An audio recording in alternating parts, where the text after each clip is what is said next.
Au début de la paracha de cette semaine de Nassau, la Torah nous raconte comment il fallait compter la famille de Gershon, les enfants de Gershon, les enfants de Merari, les Lévi'im, et leur responsabilité de quelle part du Mishkan, donc du temple ambulant du désert, qu'ils devaient transporter.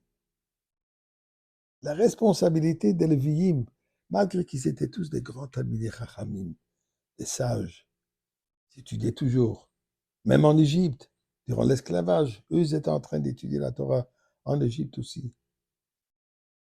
Ils avaient aussi la responsabilité de transporter le Mishkan. Eh bien, je vais vous raconter une histoire, pour moi une histoire fascinante, d'un grand Talmid Chacham, un des géants de la génération pré-guerre mondiale, deuxième guerre mondiale, c'est-à-dire.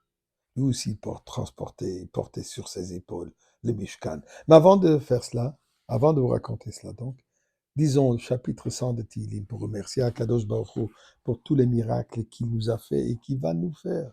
Le grand miracle, la reconstruction, le dévoilement de Beth Amikdash Ashlishi, que Dieu porte sur ses épaules présentement. C'est déjà prêt, il n'a juste que l'amener ici en bas.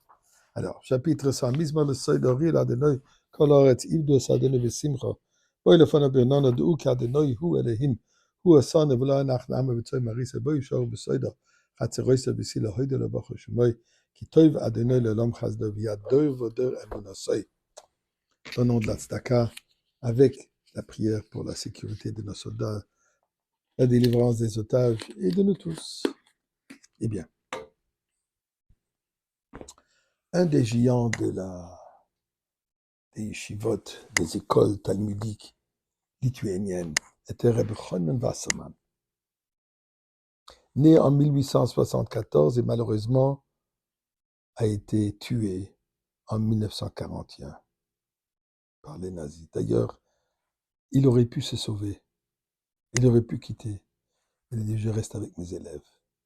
Ce qui va arriver avec mes élèves arrivera avec moi. Il ne voulait pas quitter.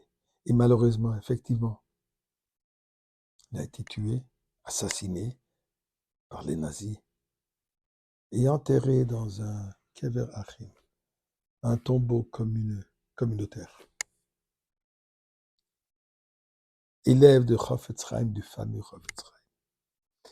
Alors, l'histoire, comme j'ai dit tout à l'heure, que les Lévi'im, ils avaient la responsabilité de porter sur leurs épaules ou transporter différents objets du Mishkan. Aujourd'hui, dans le temps de Galout, c'est où le Beth Amikdash? C'est quoi le Mishkan? Ce sont les yeshivot, les endroits d'études de Torah. Le Beth HaKnesset, le Beth HaMidrash, les kolelim, les écoles. Ça, c'est le Beth Amikdash.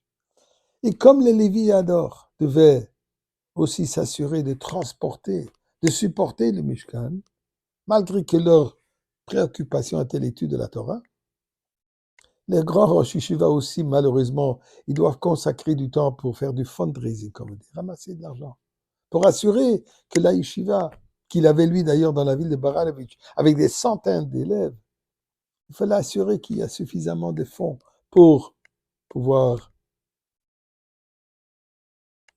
assurer l'existence de la yeshiva à tous les niveaux. Il a entrepris un grand voyage aux États-Unis à cette époque pour ramasser de l'argent.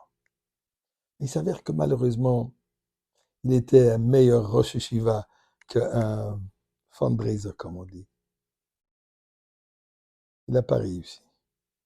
Et avant de quitter, il s'est plaint à quelqu'un, il dit, je suis venu jusqu'à ici, malheureusement, ça a été un échec. Alors le gars lui dit, tu sais, je viens d'y penser. Il y a un individu, et il dit le nom, on va dire, disons, Yankel. Il est de la même ville que d'où vous venez. Il a bien réussi ici en Amérique. Il a une grande usine de fabrication de vêtements. Ça vaudrait la peine que vous allez le voir. Yankel, on est des enfants, on a des copains d'enfance. Il va le voir. Il réussit à rentrer chez lui au bureau, il le reconnaît. Elchanan, waouh, ça fait des années que je ne t'ai pas vu. Comment vas-tu? Laisse-moi te montrer ma réussite. Et il lui montre les différents départements de son usine. ici on coud, ici on fait ça. Et toute l'usine, toute la manufacture des vêtements. Impressionnant. Et ensuite, quand il a fini à raconter de ses réussites, il dit, dis-moi, pourquoi tu es venu ici en Amérique? Et je vais te dire, tu vois cette veste, j'ai un bouton qui est en train de se déchirer. Je suis venu pour qu'on me le répare. Et je sais que toi, tu as des tailleurs. Est-ce que tu... Mais avec plaisir. Et il fait venir un des tailleurs tout de suite et lui, cool, voilà ta veste. Merci. Bye. Rien que, après que Rebbe Khan a quitté, il s'est dit, mais inconcevable qu'il est venu de l'Europe jusqu'à ici juste pour coudre un bouton. Il va le voir, dis-moi, tu es venu de l'Europe pour coudre un bouton. Ça n'a pas de sens. Si tu sais, tu as raison. Rends-toi compte. L'âme vient pas de l'Europe, vient du ciel, vient de chez Dieu. Et elle descend tout ce voyage dans ce monde juste pour coudre quelques boutons.